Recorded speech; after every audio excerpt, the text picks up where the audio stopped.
Hello everyone. स्वागत है आपका आपके अपने चैनल ज्ञान कलश में। आज हम लोग जलवायु परिवर्तन पर राष्ट्रीय कार्य योजना के बारे में बात करेंगे। तो NA national action plan on climate change, NAPCC Hindi में कहते हैं जलवायु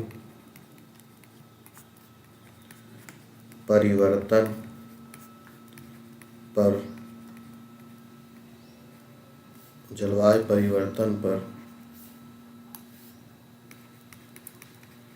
राष्ट्रीय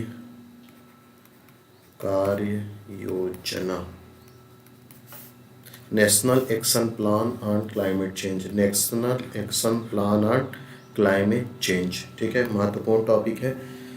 ये क्या है, सबसे पहले शॉर्ट में इसके बारे में समझते हैं क्या है। देखिए, जलवायु परिवर्तन से निपटने के लिए हर एक देश जो है अपने यहाँ बहुत सारे प्रोग्राम चलाते हैं। उसी को जो है national action plan on climate change कहते हैं। तो ये हम लोग भारत का पढ़ेंगे। हमारे भारत का जो नेशनल एक्शन प्लान है जलवायु परिवर्तन से निपटने के लिए, जो भारत सरकार द्वारा योजनाएं चलाई जा रही हैं, जो मिशंस चलाए जा रहे हैं, उनके बारे में हमको इस टॉपिक पे बात करना है। ठीक है, तो चलिए टॉपिक को स्टार्ट करते हैं। तो भारत में जलवायु परिवर्तन से निपटने के लिए बहुत सारी स्कीम चलाई हैं। भारत में जलवायु परिवर्तन का प्रभाव क्या हो रहा है। जलवायु परिवर्तन का जो नॉर्मली प्रभाव विश्व में होगा वो भारत में भी होगा। जैसे पारिस्थितिकी तंत्र प्रभावित होगा, एग्रीकल्चर जो है, एग्रीकल्चर हमारा प्रभावित होगा, जो वाटर रिसोर्स है वह प्रभावित होगा। एग्रीकल्चर कैसे प्रभावित होगा, क्योंकि हम आपको कई बार बता चुके हैं कि जलवायु परिवर्तन के कारण जो है जो मौसम संबंधित जो प्रिडिक्शंस हैं वो कार्य नहीं करते हैं। तापमान, टेम्परेचर ज़्यादा बढ़ जाता है और टेम्परेचर ज़्यादा बढ़ने के कारण जो है जो वर्षा का जो चक्र है, वाटर साइकिल है, वह भी चेंज हो जाता है। रेनफॉल साइकिल चेंज होता है। जो वायदा पेटियां हैं, टेम्परेचर की पेटियां हैं, वो भी चेंज होती हैं। तो उसका अल्टीमेट प्रभाव हमारे जीवन पर पड़ता है और जो पारिस्थितिकी तंत्र है, कृषि है और जल संसाधन, उन पर भी प्रभाव पड़ता है। तो अगर एग्रीकल्चर पर प्रभाव पड़ेगा तो जो फूड सिक्योरिटी है, खाद्य सुरक्षा है, उस पर प्रभाव पड़ेगा। सिंचाई पे प्रभाव पड़ेगा, अगर जल संसाधनों पर प्रभाव पड़ेगा। तो इस तरीके से जो है जलवायु परिवर्तन के कारण जो है किसी भी देश के लिए बहुत ही जो है नुकसान या बहुत ही नकारात्मक प्रभाव पड़ते हैं। इसमें कुछ आंकड़े दिए गए हैं, कैसे जो घटनाएं हैं, जो चरम घटनाएं हैं, मतलब जैसे बाढ़ है, सूखा है, उनकी आवृत्ति जैसे जैसे जलवायु परिवर्तन हो रहा है, बढ़ रहा है। तो इसमें 1970 से लेकर के 2005 के बीच से जो 25 वर्षों, लगभग 35 साल हैं सॉरी, इन 35 सालों में जो चरम घटनाएं हुई हैं, चरम घटनाएं मतलब जैसे बाढ़ आ गया, सूखा आ गया, वह जो चरम घटनाएं थी वह लगभग 250 थी, उनकी संख्या जो है थी। ठीक है, ये कहाँ का आंकड़ा है, ये भारत के लिए आंकड़ा है, इंडिया का आंकड़ा है कि 35 सालों में 250 चरम घटनाएं देखने को मिली। फिर अगले जो है 2005 से लेकर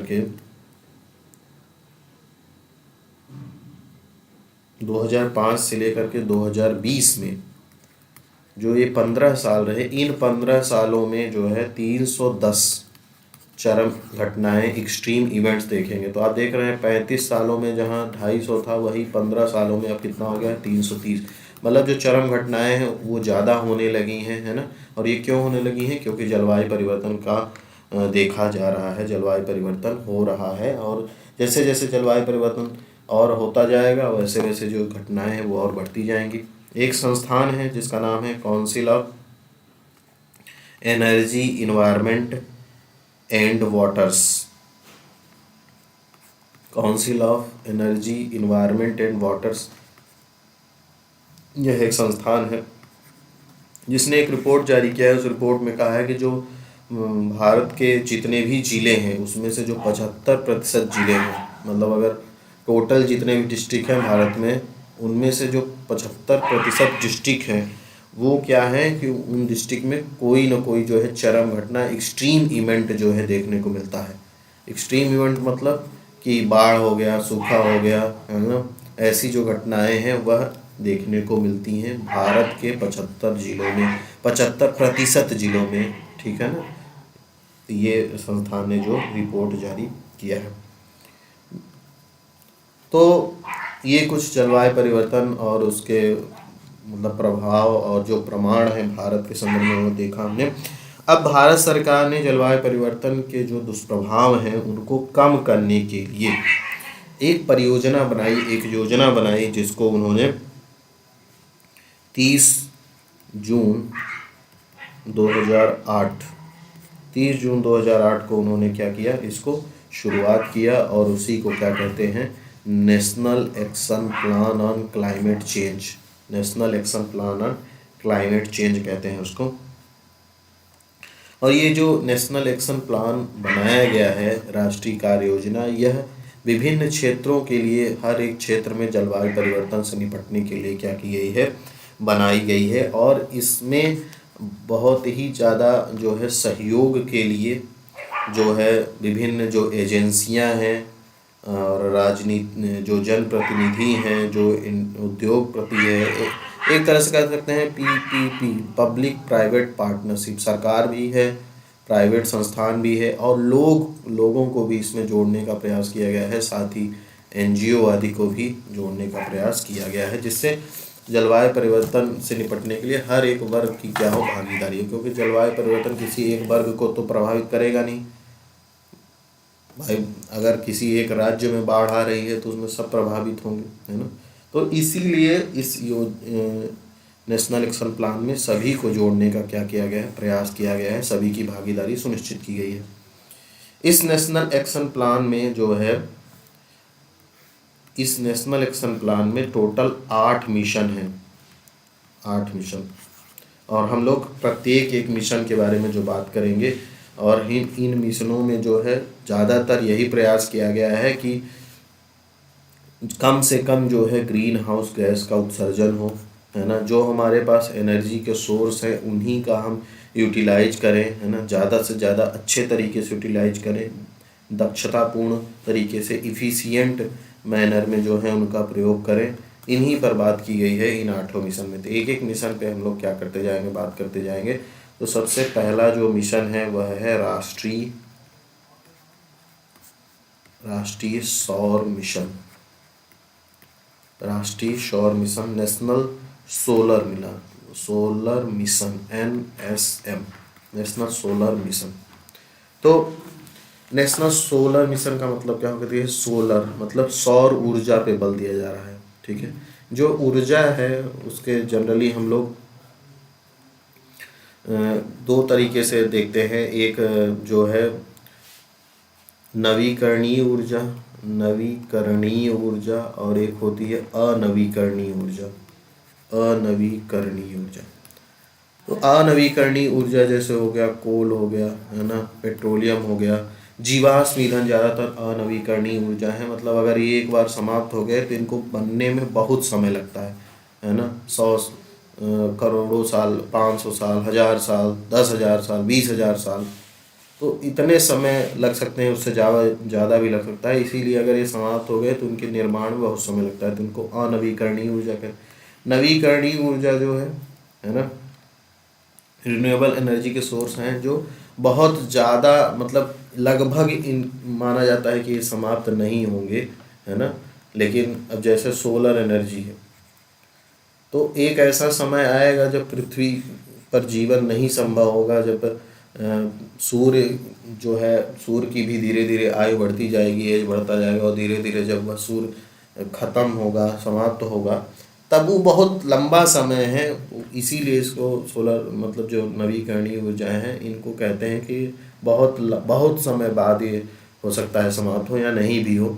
तो ये नवीकरणीय ऊर्जा है, लेकिन इनके एज से मतलब नहीं है कि कितने समय तक हमारे पास है। समस्या ये है कि ये प्रदूषण या जो ग्रीन हाउस गैस का उत्सर्जन, जैसे आप कोयला या पेट्रोलियम या जीवाश्म ईंधन का प्रयोग करते हैं तो वहाँ ग्रीन हाउस गैस का इमिशन बहुत ज़्यादा है, लेकिन जो नवीकरणीय स्रोत है उनमें ग्रीन हाउस गैस का इमिशन जो है बहुत ही कम होता है उनके निर्माण में या उनके प्रयोग में। जैसे आप सोलर एनर्जी को जनरेट कीजिए, है ना, तो उसको कैसे करेंगे, आप जो है सोलर पैनल लगाएंगे, उससे सूर्य की किरणें पड़ेंगी, सूर्य की किरणें पड़ेंगी तो उनको आप जो सोलर ऊर्जा को किस में बदलेंगे, इलेक्ट्रिसिटी में बदलेंगे, और इलेक्ट्रिसिटी को एक बैटरी में स्टोर कर लेंगे, उसका प्रयोग करेंगे। तो यहाँ पे ग्रीन हाउस गैस का उत्सर्जन नहीं हुआ।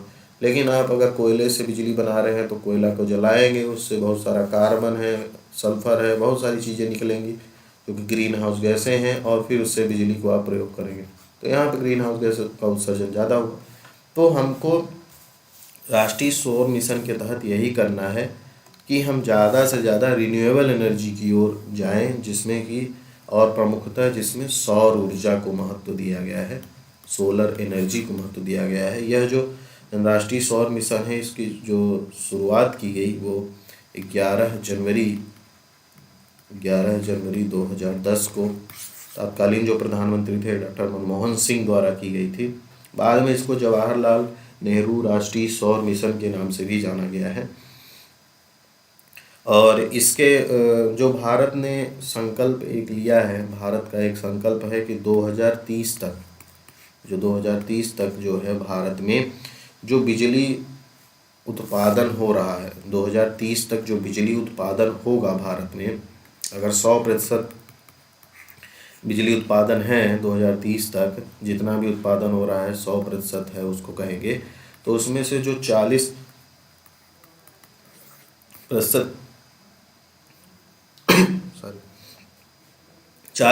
जो बिजली उत्पादन की क्षमता होगी वह कैसी होगी, नवीकरणीय स्रोतों से होगी, नवीकरणीय तरीके से होगी, सोलर एनर्जी से होगी, विंड एनर्जी से होगी, इत्यादि से होगी। ठीक है।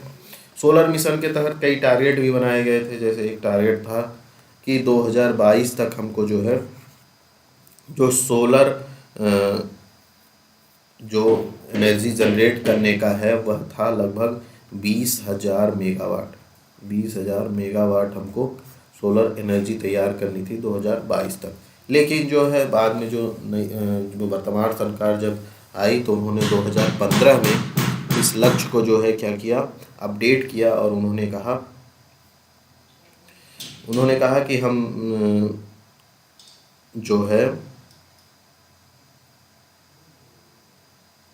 ये जो मतलब 20,000 मेगावाट का लक्ष्य था उसको इन्होंने 5 गुना बढ़ा दिया और कहा कि हम अब 2022 तक जो है 1 लाख मेगावाट जो है एनर्जी जो है 1 लाख मेगावाट जो है जो बिजली पैदा करने की क्षमता है वो सोलर एनर्जी से प्राप्त करेंगे। ठीक है।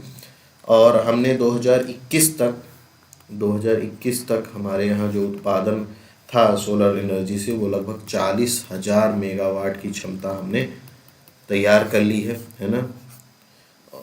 ठीक है। इसके बाद यह जो सोलर मिशन चलाया जा रहा है वह एक मिनिस्ट्री के अंतर्गत है और उस मिनिस्ट्री का नाम है नवीन और नवीकरणीय ऊर्जा मंत्रालय। नवीन और नवीकरणीय ऊर्जा मंत्रालय। तो ministry of new and renewable energy के तहत जो है यह सोलर मिशन चलाया जा रहा है। और इसी मिनिस्ट्री ने एक संस्थान की स्थापना की है NICE, जिसका फुल फॉर्म है राष्ट्रीय सौर ऊर्जा संस्थान, national institute of solar energy. National institute of solar energy की स्थापना की है। और इस स्थापना का उद्देश्य क्या है, इसका उद्देश्य यह है कि जो सोलर टेक्नोलॉजी है, सोलर टेक्नोलॉजी में रिसर्च करना, नए नए टेक्नोलॉजी को तैयार करना, है ना। जैसे जो है सोलर पैनल्स हम लोग तैयार करें, ठीक है, हमको एक्सपोर्ट ना करना पड़े, क्योंकि एक्सपोर्ट करेंगे तो हमारे यहाँ सोलर पैनल महंगे आएंगे, और सोलर पैनल महंगे आएंगे तो सोलर जो बिजली पैदा होगी वो भी महंगी होगी, है ना। तो जिससे उसका प्रयोग हम ज़्यादा नहीं कर पाएंगे। तो ये जो है कुछ चीज़ें हैं जो सोलर मिशन के तहत जो है राष्ट्रीय कार्य योजना में चलाए जा रहे हैं। ठीक है। नेक्स्ट जो मिशन हम लोग देखने जा रहे हैं, दूसरा जो मिशन है वह है विकसित ऊर्जा दक्षता के लिए राष्ट्रीय मिशन। विकसित ऊर्जा दक्षता के लिए राष्ट्रीय मिशन। ठीक है। शॉर्ट में कहते हैं NMEEE। क्या है फुल फॉर्म इसका? National mission for enhanced energy efficiency, national mission for enhanced energy efficiency. अब इसके अंतर्गत क्या है, देखिए इसमें जो है ऊर्जा दक्षता को बढ़ाने की बात की गई है। किसको बढ़ाने की बात की गई है, ऊर्जा दक्षता।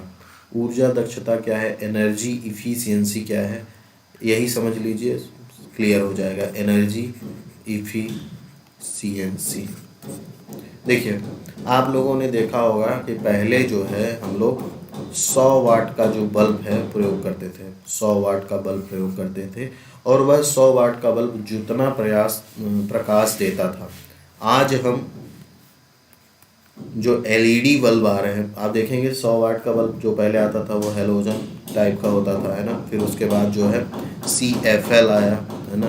CFL के बाद अब LED आया है ना।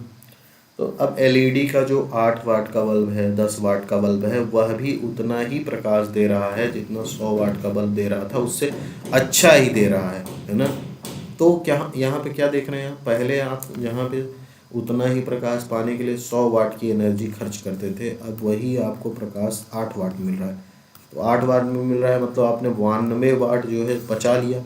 तो यही है इफिशियंसी, दक्षता, मतलब कि जितने एनर्जी में आप पहले वही काम कर रहे थे, उससे कम एनर्जी में आप उतना ही काम उससे बेहतर कर लीजिए, वही है ऊर्जा दक्षता, एनर्जी इफिशियंसी है, ठीक है ना।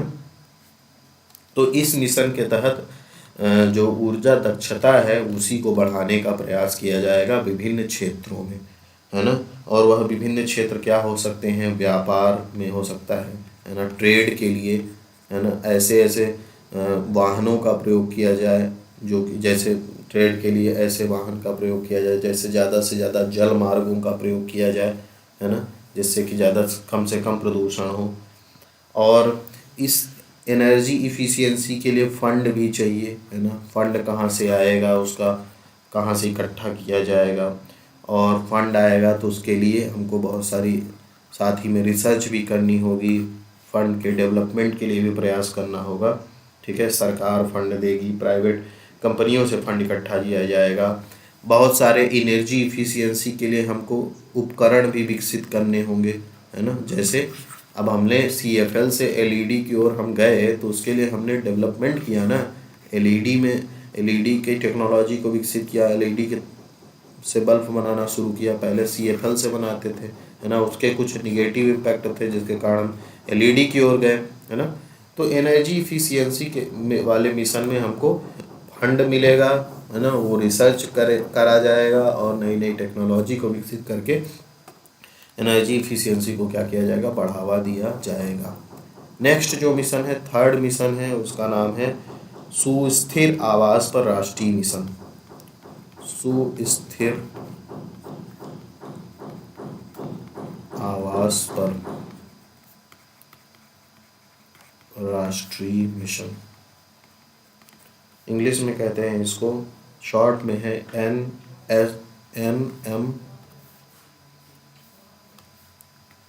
NMSH, मतलब National Mission on Sustainable Habitat, National Mission on Sustainable Habitat, सुस्थिर आवास पर राष्ट्रीय मिशन। तो यह क्या किससे संबंधित है, आवास से संबंधित है, मतलब रहन सहन से संबंधित है। सुस्थिर मतलब स्थिर हो, है ना, वल्नरेबल ना हो, और उसके लिए राष्ट्रीय मिशन है। तो इसको भी 2010 में क्या किया गया है, प्रारंभ किया गया है। कुछ बेसिक बातें इसके अंतर्गत क्या करना है कि जो जल प्रबंधन है, वाटर रिसोर्स मैनेजमेंट है, सॉलिड वेस्ट मैनेजमेंट है, और जो पब्लिक ट्रांसपोर्ट है उन सब में चेंज करना है ना। जैसे पहले जो डीजल पेट्रोल से वाहन चलते थे, अब CNG से चले, है ना, CNG से चलें। फिर CNG के बाद जो है हम जैसे पेट्रोल में जो है एथेनॉल को ब्लेंड कर रहे हैं, है ना। तो ऐसे ही जो है हम ऐसे जो है वाहनों का विकास करें, जैसे BS6 वाहनों का प्रयोग किया जा रहा है अब, जो कम से कम पोल्यूशन करें। तो हमको जो सार्वजनिक परिवहन में बदलाव करना है, भवनों में ऊर्जा दक्षता में सुधार करना है ना। भवन हमारे ऐसे हों कि हमको कम से कम उसमें जो है एनर्जी का प्रयोग करना पड़े। ग्रीन जो कहते हैं हरित घर बनाना एक शब्द चला था कि जिसमें जो है कम से कम जो है एनर्जी प्रयोग होगी। जैसे प्रकाश के लिए, दिन में प्रकाश के लिए बल्ब जलाना ही न पड़े, सूर्य का ही प्रकाश पर्याप्त मात्रा में आए। घर ऐसा बने कि उसमें वेंटिलेशन पर्याप्त रहे, तो कम से कम फैन आदि चलाना पड़ेगा, जिससे एनर्जी सेविंग होगी, है ना।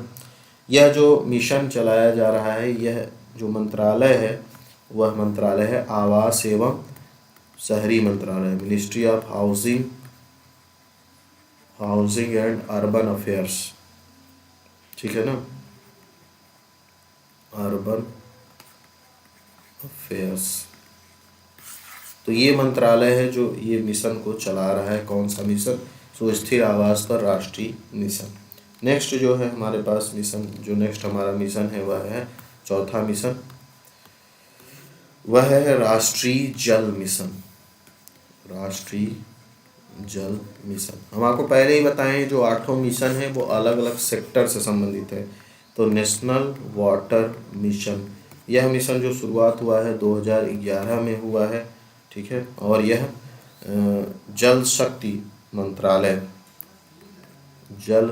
मंत्रालय के तहत यह मिशन आता है। और इसका उद्देश्य क्या है कि जो वाटर रिसोर्सेज है उनका डेवलपमेंट करना, है ना, और जो वाटर रिसोर्स है डेवलपमेंट करना, उनको कंजर्व करना, ज़्यादा से ज़्यादा जो है जल का संरक्षण किया जाए, जो वर्षा जल है उसको संरक्षित किया जाए, जो क्योंकि जल संसाधन जो है पीने वाला जो योग्य संसाधन जल है वह बहुत कम है, तो हमको जो है उसको बचा के रखना है, ठीक है। तो जो क्लाइमेट चेंज है, क्लाइमेट चेंज का जल संसाधन पर भी जो है प्रभाव पड़ रहा है। वह जल संसाधन पर प्रभाव कैसे पड़ रहा है, उसके लिए उदाहरण के रूप में हम देख सकते हैं, जैसे जो हिमालय जैसे है, हिमालय में बहुत सारी हिमानियाँ हैं, हिमाच्छादित क्षेत्र हैं। तो क्लाइमेट चेंज के कारण जब टेम्परेचर बढ़ रहा है तो वो हिमानियाँ क्या हो रही हैं, पिघल रही हैं। अब हिमानियाँ पिघलेंगी तो नदी में पानी बढ़ेगा, नदी में पानी बढ़ेगा तो बाढ़ की समस्या एक तो बढ़ सकती है। दूसरा, वह जो पानी जो है बढ़ेगा तो वह ज़्यादा से ज़्यादा पानी जो है समुद्र में जाके मिलता जाएगा, तो समुद्र में एक बार पानी मिल गया तो हमारे किसी काम का नहीं है, ठीक है। दूसरा, क्लाइमेट चेंज के कारण जो वर्षा के दिन है, जो एक पैटर्न होता था कि 4 महीने बारिश होगी, 4 महीने ठंडी होगी, 4 महीने गर्मी होगी, वह पैटर्न चेंज हो जाएगा और रैंडम बारिश होगी। कोई फिक्स नहीं होगा कि इन महीनों में बारिश होगी कि नहीं होगी, अचानक बारिश होगी तो उससे हमारा कृषि भी प्रभावित होगा, है ना। अचानक बारिश होगी उससे बाढ़ हो जाएगा, कभी बारिश नहीं होगी तो सूखा हो जाएगा, है ना। बहुत तेज़ बारिश होगी तो बादल फटना वाली घटनाएं होंगी, और जो भूजल स्तर है वह भी इससे क्या होगा, प्रभावित होगा। तो इसी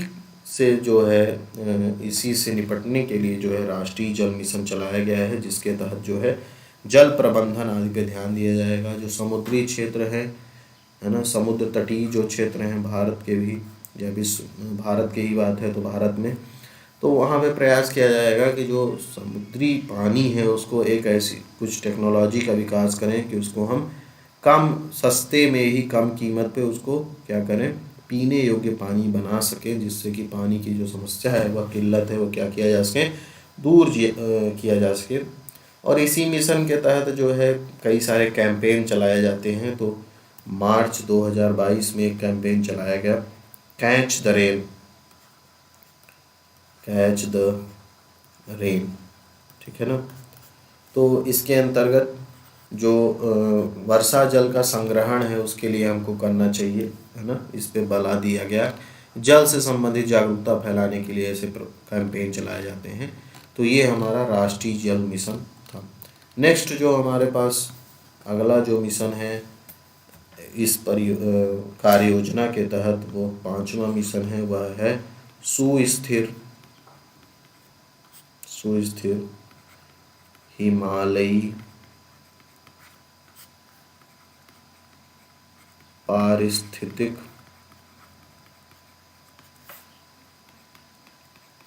तंत्र हेतु राष्ट्रीय मिशन। सुस्थिर हिमालयी पारिस्थितिकी तंत्र हेतु राष्ट्रीय mission, national mission for sustaining the Himalayan ecosystem, NMSHE,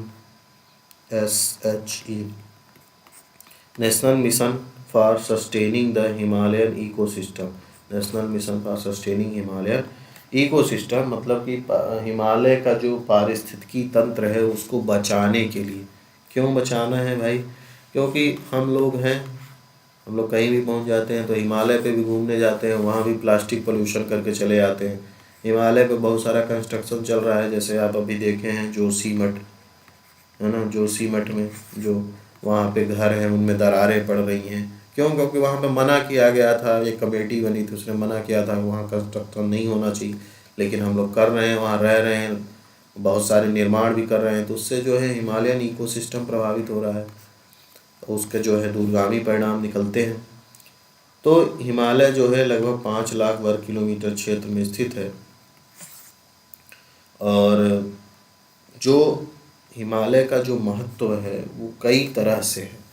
पहला तो हिमालय के कारण ही भारत में जो है मानसूनी वर्षा होती है, मानसूनी वर्षा। दूसरा जल स्रोत, जो बहुत महत्वपूर्ण नदियां हैं जैसे गंगा है, सिंध है, ब्रह्मपुत्र है, और जो छोटी छोटी नदियां हैं वो सब कहाँ से निकलती हैं? हिमालय पे स्थित हिमानियों से ही निकल रही हैं। तो अगर हिमालय डिस्टर्ब होगा तो वहाँ से जितने भी फायदे हमको मिल रहे हैं वो मिलना क्या हो जाएंगे? बंद हो जाएंगे। इस मिशन को जो है 2010 में स्टार्ट किया गया, ठीक है, और इसमें यही बात की गई है कि हमको जो है हिमालय को जो है बचाना है, हिमालय को संरक्षित करना है ना, वहाँ के इकोसिस्टम पर निगेटिव इम्पैक्ट जो भी पड़ रहे हैं उनको रोकना है ना, बहुत ज़्यादा कंस्ट्रक्शन ना हो और बहुत ज़्यादा ऐसी एक्टिविटीज़ ना हो जो हिमालय के इकोसिस्टम को प्रभावित करे। यह जो मिशन है वो विज्ञान और प्रौद्योगिकी मंत्रालय के तहत क्या है, यह मिशन चलाया जा रहा है ना। अब इस मिशन के अंतर्गत बहुत सारे वैज्ञानिक हैं जो क्या करेंगे, ऑब्जर्व करेंगे चीज़ों को कि कैसे क्लाइमेट चेंज का प्रभाव हिमालयन इकोसिस्टम पर पड़ रहा है और उसको कैसे क्या किया जा सकता है, रोका जा सकता है, ठीक है। नेक्स्ट जो हमारा मिशन है 6th, हरित भारत हेतु राष्ट्रीय मिशन। हरित भारत हेतु राष्ट्रीय mission, GIM, green India mission. Green India mission, हरित जब भी शब्द कहीं लग जाए तो उसमें समझिए कि उसमें रिन्यूएबल एनर्जी की बात हो रही है, उसमें ऐसे एनर्जी स्रोतों की बात हो रही है जिससे कि ग्रीन हाउस गैस का उत्सर्जन कम से कम हो। तो इस मिशन को पर्यावरण, वन और जलवायु परिवर्तन मंत्रालय ने कब शुरू किया था? 2014 में जो है इस मिशन को क्या किया, उन्होंने शुरू किया था। और इसका प्रमुख उद्देश्य यह है कि जो वन क्षेत्र है उनको बढ़ाया जाए, उनमें जो कमी हो रही है उसको रोका जाए, ज़्यादा से ज़्यादा वनों को लगाया जाए और उन वनों के संरक्षण और उनको संवर्धन करके जो है जलवायु परिवर्तन के जो दुष्प्रभाव है उनको कम से कम करने का प्रयास किया जाए। इसीलिए इसको ग्रीन इंडिया मिशन के नाम से भी जाना जाता है, ठीक है। और इसमें कई लक्ष्य निर्धारित किए गए हैं, जैसे 12वीं योजना जो चली थी, 12वीं पंचवर्षीय योजना जो कि कब से चली थी? 2012 से 2017 तक चली है। इस योजना में लक्ष्य था कि हमको जो है 60 से लेकर के 80 लाख हेक्टेयर जो वनावरण है, वन के द्वारा जो ढका हुआ है आवरण, वो 60 से 80 लाख हेक्टेयर जो है हमको वनावरण को क्या करना था, बढ़ाने का लक्ष्य हमने रखा था। और एक और लक्ष्य ऐसा ही बनाया है हमने कि 2021 से लेकर के 2030 तक, 2021 से 2030 तक में हमको ग्रीन इंडिया मिशन के तहत लगभग 1000 करोड़ 1000 करोड़ वृक्ष लगाने हैं। ठीक है, तो ये बहुत ही अच्छा इनिशिएटिव है, लेकिन समस्या यही होती है कि यह इनिशिएटिव जब ग्राउंड लेवल पे इम्प्लीमेंट हो जाता है तो उसके सकारात्मक प्रभाव दिखते हैं।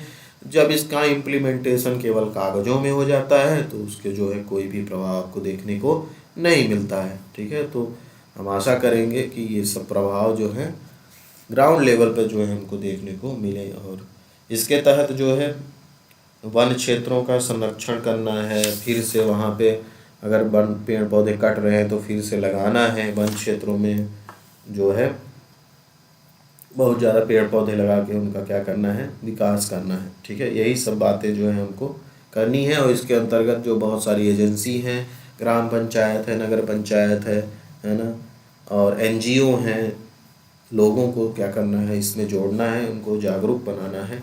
ठीक है, बहुत सारी टेक्नोलॉजी का भी प्रयोग किया जाएगा, जैसे रिमोट सेंसिंग हो गया, GIS हो गया, जियोग्राफिकल इंफॉर्मेशन सिस्टम हो गया, रिमोट सेंसिंग, ये सभी टेक्नोलॉजी प्रयोग की जाएगी। नेक्स्ट जो मिशन है वह है राष्ट्रीय सतत कृषि मिशन। अब ये कृषि से संबंधित है, एग्रीकल्चर से संबंधित मिशन है। NMSE, national mission for sustainable agriculture. ठीक है, इस मिशन को जो है सितंबर 2010 में जो है क्या किया गया, स्टार्ट किया गया सितंबर 2010 में। और इसके अंतर्गत जो कृषि क्षेत्र में संबंधित विभिन्न समस्याएं हैं, वो जलवायु परिवर्तन के कारण खासकर जो समस्याएं हैं उनको क्या करना है, रोकना है, उनको न्यूनीकरण करना है। क्योंकि कृषि जो है आज भी भारत के लिए बहुत महत्वपूर्ण है ना। आज भी कृषि प्रधान ही अर्थव्यवस्था कहते हैं, क्योंकि ज़्यादातर लोग कृषि पे ही अपने काम के लिए निर्भर है, और बहुत सारा जो है रोज़गार भी लोगों को मिल रहा है, और जो है इनकम का स्रोत भी कहीं ना कहीं कृषि है बहुत ज़्यादा लोगों का।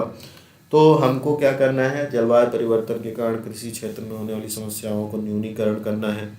साथ ही में हमको कृषि उत्पादन को भी बढ़ाना है ना, और जल उपयोग की दक्षता बढ़ाना है। तभी बहुत सारे मिशन चलाए गए हैं, है ना। और जो सॉइल की इफिशियंसी है उसको बढ़ाना है, इसीलिए सॉइल हेल्थ कार्ड जैसी योजनाएं चलाई गई मृदा स्वास्थ्य प्रबंधन के लिए, और सिंचित क्षेत्रों का विकास करना है। तो इस मिशन के तहत जो है कृषि को अधिक उत्पादक और लाभकारी बनाना है। प्राकृतिक जो जल स्रोत हैं और जो सॉइल है उसको क्या करना है, सुरक्षित करना है, कंजर्व करना है। संसाधनों का जो है अच्छे से प्रयोग करना है, इफ़िशियंसी के साथ प्रयोग करना है। ठीक है, और नई नई टेक्नोलॉजी का विकास करना है। बहुत सारी फसलें जो हैं जो कि सूखा रोधी हों, सूखा का कोई प्रभाव न पड़े, बाढ़ का कोई प्रभाव न पड़े, ऐसी फसलों का विकास करना है जिससे कि किसानों को जलवायु परिवर्तन के कारण बहुत ज़्यादा समस्या झेलनी ना पड़े। ठीक है,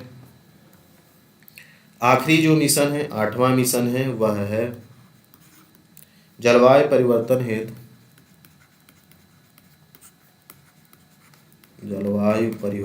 हेतु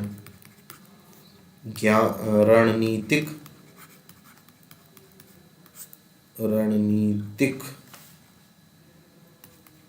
ज्ञान पर राष्ट्रीय